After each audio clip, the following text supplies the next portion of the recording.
তুই গেলি কই? আরে দেখ সোনি কাপড় ইস্ত্রি করতে দিছে, আমার কাপড়টা ইস্ত্রি করে নাই। আমি এখন কি বইলা যাবো?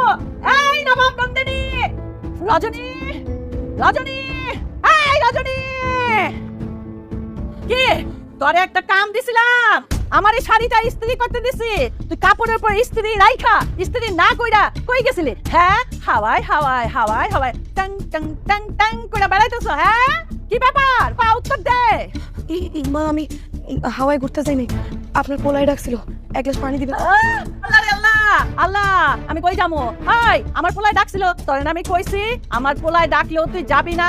হাই, আমি কি মইরা গেছি আমার পোলার জন্য? ওর খাবার দাবারের ব্যাপারে আমি আছি, আমি তুই না। ওই ফকির নিচি বিরীতি করো, হ্যাঁ বিরীতি কইরা আমার থেকে আমার পোলারে তুমি মন ভাঙাইবা? হ্যাঁ, তরে তরে আমি এই স্ত্রী দিয়া তোর গালের মধ্যে ছপ্প লাগাই দেবো।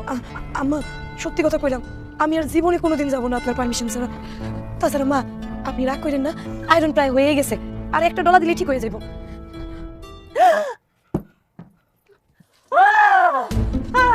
হাই হাই, কষ্ট কি? আমার শাড়িটা পরাইয়া পালাইছে গো, আমি এখন কি পইরা যাবো? ওই পোড়া মুখে করছস কি? ইচ্ছা করে করছস? তুই আমার শাড়িটা পরাইছস, আমি যাতে এটা কইরা। মা লোক আছে, কি হইছে মা? কি হইব আবার? দেখ, ও অপয়া অলক্ষী, ও ইচ্ছা করে আমার শাড়িটা পরাইছে। ইচ্ছা করে কেউ শাড়িটা পুরো একটা অ্যাক্সিডেন্ট হইতে পারে না? তুই জানোস না বাবা, তুই জানোস না, ওর মনের মধ্যে হিংসা। যেদিন প্রথম শাড়িটা কিনে আনছিলাম না, সেদিনই ওর ওই চোখ পড়ছিল শাড়িটার উপরে। তারপরে দেখ, এখন তুমি যদি শাড়ি নিয়ে পরে থাকো তাহলে আমি মেয়েটা দেখতে আমি যাবো না মা, বাধ্য করে আমি গিয়ে মানে না বাবা না, কইস না, তুই আমার লক্ষ্মী বাবা। আমি ওই শাড়ি নিয়ে পরে থাকবো না, আমি যাবো যাবো। তো যাও গিয়ে রেডিও যাও ভাবি, যাও তুমি রেডিও। ও রেডি হইব মানে? ও কই যাইবো? ও যাইবো কেন? ও অপয়া, ও আমার শাড়ি পরছে, ও গেলে আমি যাবো না। আম্মা তুমি যাবা? রেডিও যাবা? যাও যাও। মার কথা গেছে মনে করো না, তুমি বুঝো না মা। যাও তো রেডিও রেডিও। আরে পাগল ভাই আমার, আমি যদি যাই এত বড় বাড়িটা কে দেখবে? আর আমাদের লক্ষ্যে চান্দের না হামবো ওটারে বরণ করবে কে? কত দেখি। আমি কি বিয়ে করতে যাইতেছি? মেয়ে দেখতে যাইতেছি?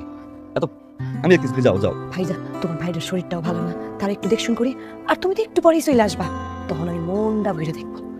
আর তোমার জন্য না ভাই, আমার মন থেকে অনেক দোয়া, তুমি ভালো মতন যাও ভাই। তুমি কাঁদতেছো কেন?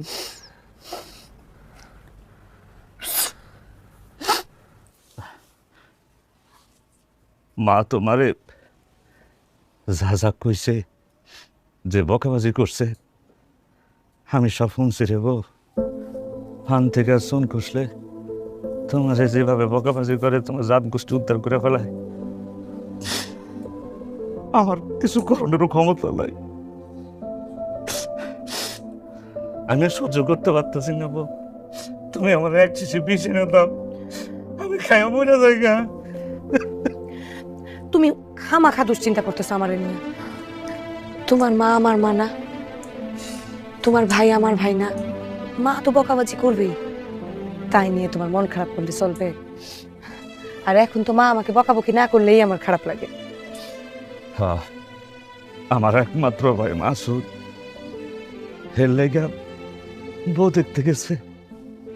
বাড়ির বড় ছেলে হিসাবে তো আমারই যাওয়া উচিত ছিল, কিন্তু আমি কি করুম বউ, আল্লাহ আমার অচল করে রাখছে। তো বাড়ির বড় বউ হিসাবে তোমার তো নেওয়ানটা দরকার ছিল। তুমি কান্দো না তো, মাসুদ তো আমারে বলছিলই জানো লেগা, আমি না নিজ থেকে যাই নাই। এত বড় বাড়ি, তোমার শরীরটা ভালো না, আমি কেমন করে যাই বলো তো? আর ওরাও মেহমান বাড়ি থেকে ফিরে আসলে ওদের খাওয়ান দাওয়ান দিতে হইব না? আমি তো বাড়ির বড় বউ, বলো। তুমি মন খারাপ করো না তো, চোখ মুছো। বুঝি রে বউ, সব বুঝি। আমার শরীরটা অচল হয়েছে, আমার মাথাটা তার অচল হয় নাই। তোমার এত অত্যাচার করতেছে, তুমি কেমনে সহ্য করো?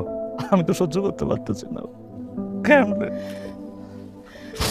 আল্লাহ তোমার কি দিয়ে বানাইছে? তুমি কান্দো না তো। আমি তোমার লাগে কিচ্ছু করতে পারতেছি না।